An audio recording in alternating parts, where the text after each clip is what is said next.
June 26, 1943, USS Yorktown, CV-10, Central Pacific. Dawn crept over the endless blue horizon. The deck of the carrier shimmered with heat even before sunrise, slick with oil and salt spray. The ocean was calm, but the air buzzed with tension. Dozens of new, hulking fighter planes stood lined up like sleeping beasts. F6F Hellcats asterisk, fresh from the Grumman factory on Long Island, gleaming under the pale tropical sun. To most pilots, they looked wrong asterisk.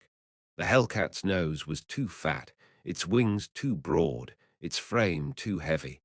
Even the mechanics joked that it looked more like a barn door with wings than a fighter. Standing beside one of them, Lieutenant Alex Monroe asterisk asterisk, 24 years old, ran his hand along the riveted fuselage. He had flown the nimble F4F Wildcat before, a small, quick, almost fragile machine. This one felt like a tank. Hell of a name for a plane that looks like a refrigerator, muttered his wingman, Ensign Bill Travis. Monroe smirked. If it flies half as mean as it looks, the Japs won't know what hit them. The flight deck crew moved with precision. Chocks pulled, fuel hoses disconnected, signal flags waved. The carrier's loudspeakers crackled to life. Launch sequence commencing. Hellcat Division 1, prepare for takeoff. Monroe climbed into the cockpit, adjusting his harness. The air smelled of aviation fuel and salt.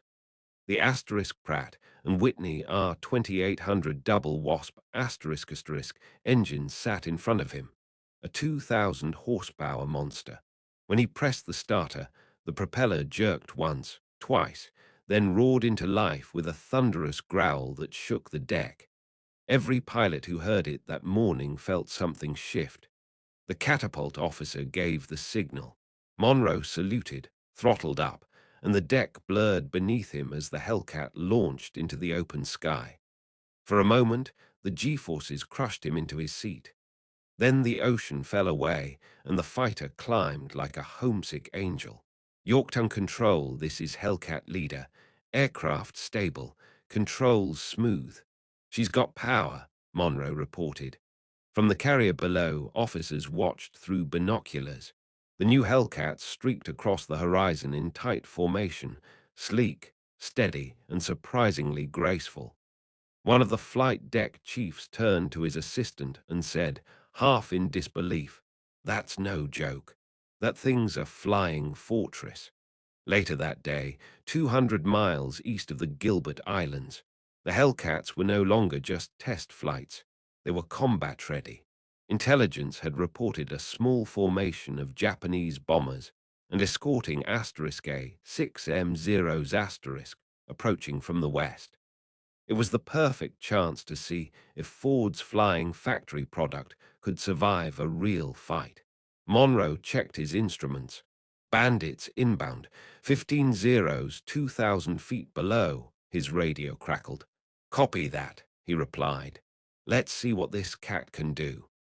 The blue Pacific sky turned violent in an instant. The Zeros dove first, sleek, agile, deadly. Monroe banked sharply, feeling the weight of the Hellcat strain against gravity. The controls were heavy, but they obeyed. A Zero flashed past his canopy, guns blazing. Monroe snapped the stick back and rolled over. Bullets tore past, glinting in the sunlight. He lined up his shot, the 6.50 caliber Browning spitting fire. The Japanese fighter exploded in a burst of black smoke. "Got one," he shouted. "Christ, they can take hits too," Travis yelled over the radio as a second Hellcat shrugged off a burst of enemy fire that would have shredded a Wildcat. The plane's asterisk asterisk armor plating and self-sealing fuel tanks held firm.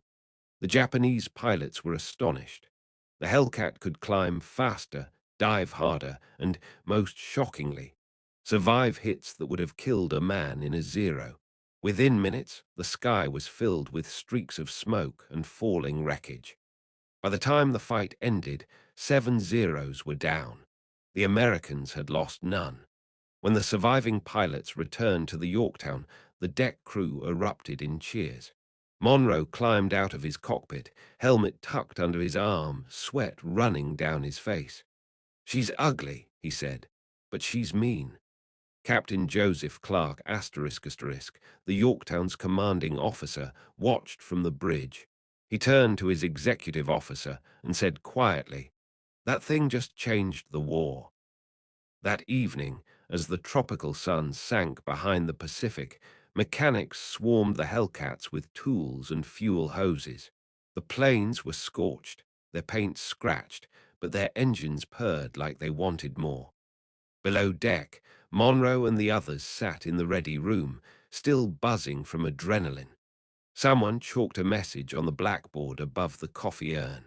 F6F Hellcat, 7 KILLS, 0 losses. The laughter was quiet but proud. Up on the flight deck, the maintenance crews worked through the night, the glow of acetylene torches flickering against the dark sea. The war would demand more of them tomorrow. Longer missions, heavier resistance. But now they knew. The joke had claws. And somewhere out there, above the black Pacific, the sound of the Hellcat's twin-row engine echoed like the heartbeat of a new kind of sky power. The sea below was scattered with white wakes and drifting smoke. Overhead, the air was full of thunder, not from storms, but from engines. Hundreds of American carrier aircraft crisscrossed the sky in formation, their wings glinting in the tropical light. At the center of it all flew the machine that had changed everything. The ***F6F Hellcat ***. They called it the Blue Cat * now. Its glossy navy paint and hulking silhouette had become symbols of American air power in the Pacific, a sight that made Japanese pilots tighten their grips on the stick. On the deck of ***US Enterprise ***, the heat was brutal. Waves of steam rose from the catapults as deck crews loaded ammunition belts into the Hellcats' 6.50 caliber guns. Fuel lines hissed, propellers spun lazily, and the smell of oil and cordite hung thick in the air. Lieutenant Alex Monroe squinted through his goggles. His plane bore 13 small white victory marks beneath the cockpit, 13 zeros down. The number wasn't rare anymore. Dozens of pilots aboard the fleet carriers were aces now, thanks to the Hellcat. "Launch order confirmed," crackled the intercom. "All Hellcat squadrons prepare for strike mission, Roynama Airfield." Monroe turned to his wingman, Travis. "Let's give the cat some breakfast," he said. Travis grinned. The signal officer raised his paddle, dropped it, and Monroe's Hellcat surged forward, roaring into the humid wind. In seconds, the ocean fell away beneath him. Dozens of blue fighters followed, climbing toward the sun in perfect formation. Below, the massive American fleet moved like a machine, carriers, cruisers, destroyers, the industrial empire of the United States afloat on the Pacific. At 14,000 feet, the Japanese appeared, a rising swarm of dots on the horizon. Mitsubishi A6M0s ***, still dangerous, still agile, but no longer the hunters. Monroe's radio crackled. "Enemy bandits sighted. 11 o'clock high," the Hellcats dove. The sky turned into a blur of motion and tracer fire. Monroe lined up behind a Zero, twisting into a turn, squeezed the trigger. 6 streams of flame burst forward. The Zero's tail erupted in a shower of debris. Another came from above. Monroe rolled hard right, feeling the G's crush his chest. Bullets struck his wing, but the thick armor held. The Hellcat didn't bleed easily. He leveled out, reversed, and fired again, a clean burst. The second Zero disintegrated in a flash of flame.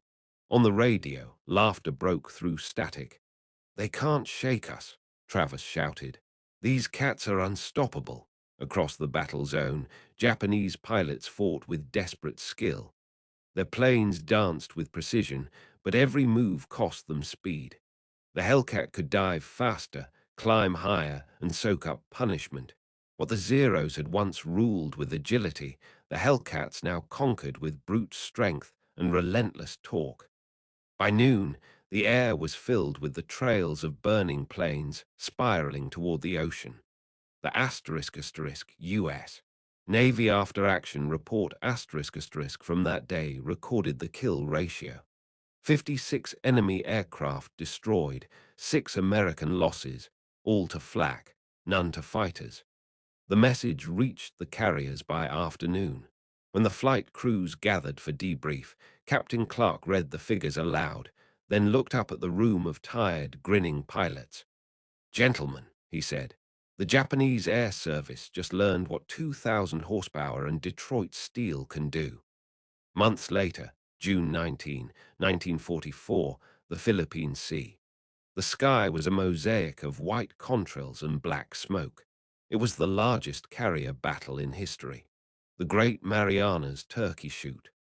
Hundreds of Hellcats launched from 15 American carriers to intercept waves of Japanese aircraft diving from the west. The radar screens aboard the USS Lexington glowed bright with approaching targets. Bandits inbound, range 72 miles. Launch all available Hellcats. Engines screamed to life. Pilots strapped in. Flight deck officers shouted through the wind, "Go, go, go." From the sea, the carriers looked like factories of flight. One after another, Hellcats streaked into the air, their propellers biting into the sunlight. At 20,000 feet, the two forces collided. Zeros, Judies, and Vals dove straight into a wall of American fire. The sky exploded with chaos. Monroe fired burst after burst, the barrels of his guns glowing red. He saw a bomber catch fire, then another, each one tumbling into the clouds. Below, burning wreckage peppered the ocean. His wingman's voice crackled over the radio. "We're counting them like clay pigeons." By the end of the day, the Hellcats had destroyed more than 300 enemy aircraft, a slaughter so one-sided that Navy crews joked they didn't need ammunition, only patience. The Japanese pilots had been brave, skilled, and suicidal. But bravery couldn't outclimb horsepower. Skill couldn't outlast armor. When Monroe landed back on the Yorktown that evening, the deck was littered with shell casings and scorched tire marks. He stepped down from the cockpit and stared across the sea. Smoke columns rose on the horizon, Japan's air fleet, broken beyond recovery. In that moment, the Hellcat's reputation was sealed. It was no longer the ugly duckling mocked for its bulk. It was the predator of the Pacific the blue machine that turned American industry into aerial dominance. Every 63 minutes back home, a new Hellcat left the assembly line at Grumman. Every day, more pilots trained on it. And every month, the number of victories climbed higher. 5156 confirmed kills by war's end. The F6F wasn't graceful. It wasn't sleek. It didn't need to be. It was American strong, reliable, forged by factories, not fantasies. In the words of one pilot, scratched into the side of his Hellcat after the Marianas battle, "She ain't pretty, but she wins."